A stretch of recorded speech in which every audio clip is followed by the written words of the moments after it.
Добре, надявам се чуваме и се виждаме, или поне вие ме виждате, аз ви виждам малко трудно.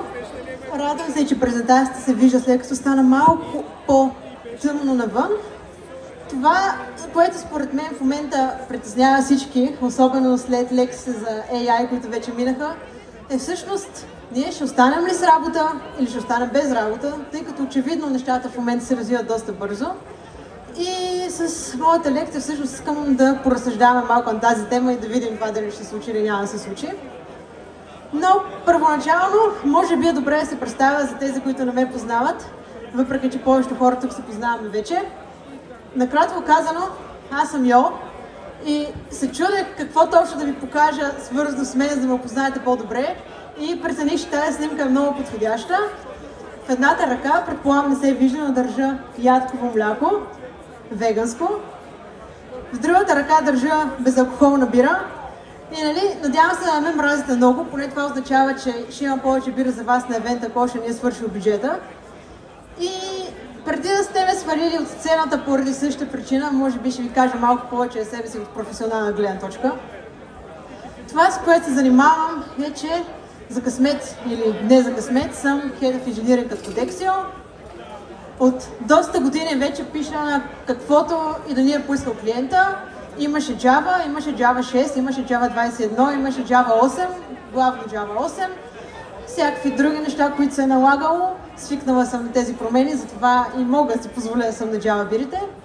И може би най-важно нещо, което да кажа за себе си, е, че съм тук много преди да почнем да пишем с AI, което означава, че си спомням времето, в което трябваше да учим Solid, трябваше да учим дизайн паттерни, трябваше да учим всякакви неща, които да ни направят добри програмисти, вместо директно да питаме ChatGPT какво да правим, нали, както повечето да правят в момента. И за момента определено не се притеснявам, че AI ще ми вземе работата. Ще видим скоро дали съм права да не се притеснявам. Важно е тук сега да си помислим дали вие трябва да се притеснявате от това, и се надявам, че с тази лекция ще ви помогна да помислите по това нещо. Но така, малко история, малко модерна история. Сигурна съм, че няма да ви кажа нещо, което е много ново за вас, но на 4 юни 25 година курсор 1.0 беше официално релизнат. Това беше един много хубав момент. Спомням си, че е при клиента, при който всъщност в момента работя, тъй като в Codexio сме аутсорсинг компания. Много рано всички получихме лицензии за курсор и вместо всички да се зарадват, което е логичното нещо, което може да стане, повечето реакции бяха: ама сега ще гоните програмиста ли? Какво ще правите? В смисъл, моля, за какво ни е този AI? Искаме да си работим, искаме да си пишем сами всякакви view модели и интерфейси. И като цяло на хората не им хареса, което е малко странно, защото по принцип програмистите са сравнително мързеливи и обичат да не трябва да вършат много работа. Може би проблемът тук беше, че AI всъщност ще засили доста темпото на вършене на тази работа. И истината е, че това темпо ще се засили. И истината е, че наистина малко по малко ще започнем да се разделяме с част от екипите ни. Всъщност ние почнахме да се разделяме с тази част от екипите още преди. И това, което всъщност стана, е, че CodeMonkey-тата малко по малко започва да бъдат доста обсолит, но мисля, че това Иван го покрива в предната тема. Не знам колко хора от вас са си имали CodeMonkey в екипа.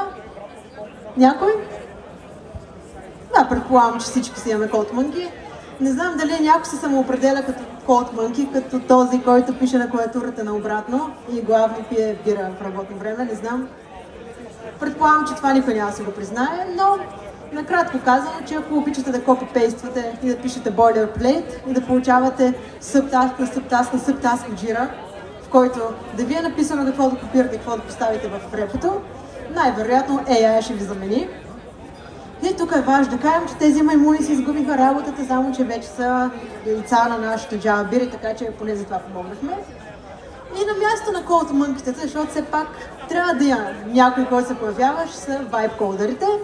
И сега знам, че не ги харесвам особено много и знам, че ще кажем, че те не могат да пишат код, не разбират нищо, това.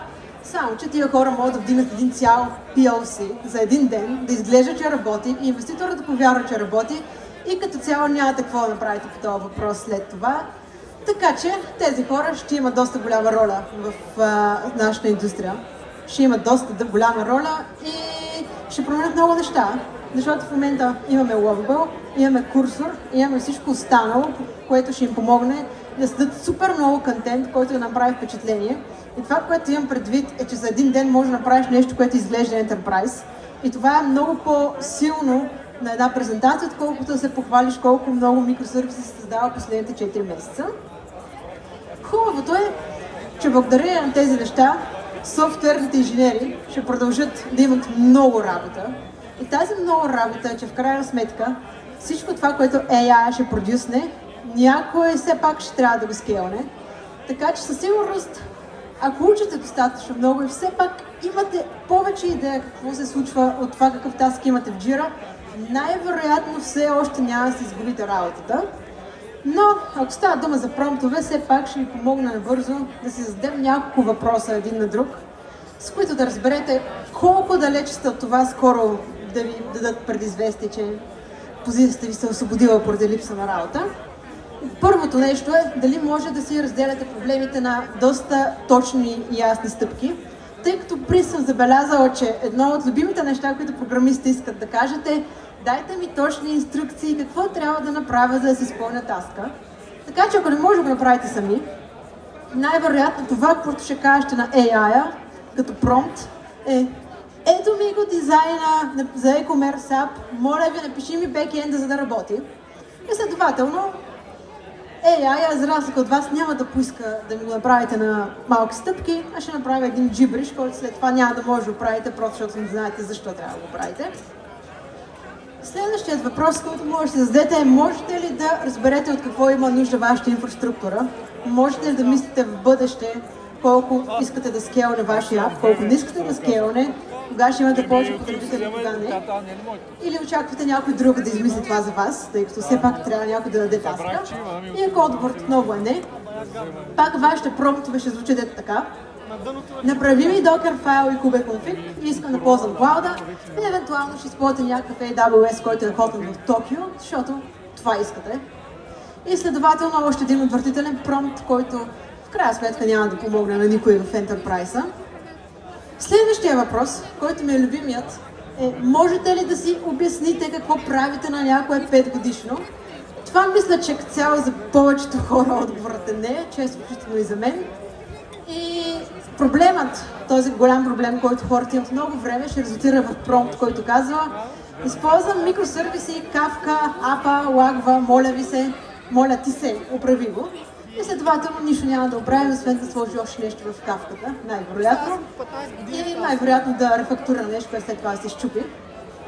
И моето любимо е: мога ли да работя с чуждия код уверено, защото, както всички знаем, legacy кода е нещо, което никой не иска да го пипа и никой не иска да го гледа и предпочитаме който го е писал да си го напише или да кажем това не е наше. Само че, добре дошли, AI ще ви пише кода и той не е вашия код. Така че ако не можете да правите с него, то тогава, като му дадете промпта Refactor an entire repo and make it cleaner, това ще става много тъжно. Между другото, това го гледах скоро в Production, някой беше написал и той си... тогава си изтри някакви хардкоднати неща, които трябваше да работи базата и тя падна. Така е, в смисъл, случва се все още. Това са общо 4 въпроса, които имаме, може да ги видите. И ако на повечето от тях отговорът е не, то тогава най-вероятно AI ще ви вземе работата, но нали, това се случва, има всякакви други професии, има и доста по-интересни професии, ще осъзнаете, когато всъщност ви вземе работата и видите, че не сте научили някои много основни неща за програмирането, така че смятам, че няма голямо място за притеснение за никой. Накратко това е от мен. Някакви въпроси? Забирате, ако питате, не съм сигурна какъв е статусът в момента, така че ще ви кажа след това. Няма бира. Защо няма бира? Няма повече бира. Окей, добре. Иван ще каже, той виждам, че се качва. Добре, много ви благодаря. Това е моя LinkedIn, защото ако искате да се конектнем, много ще радвам да си поговорим за AI и не само за AI, и да ви дам някакви насоки, да ви разкажа какво става повече в Codexio. Накратко е това. Благодаря ви много и сега ще разберем за бирата.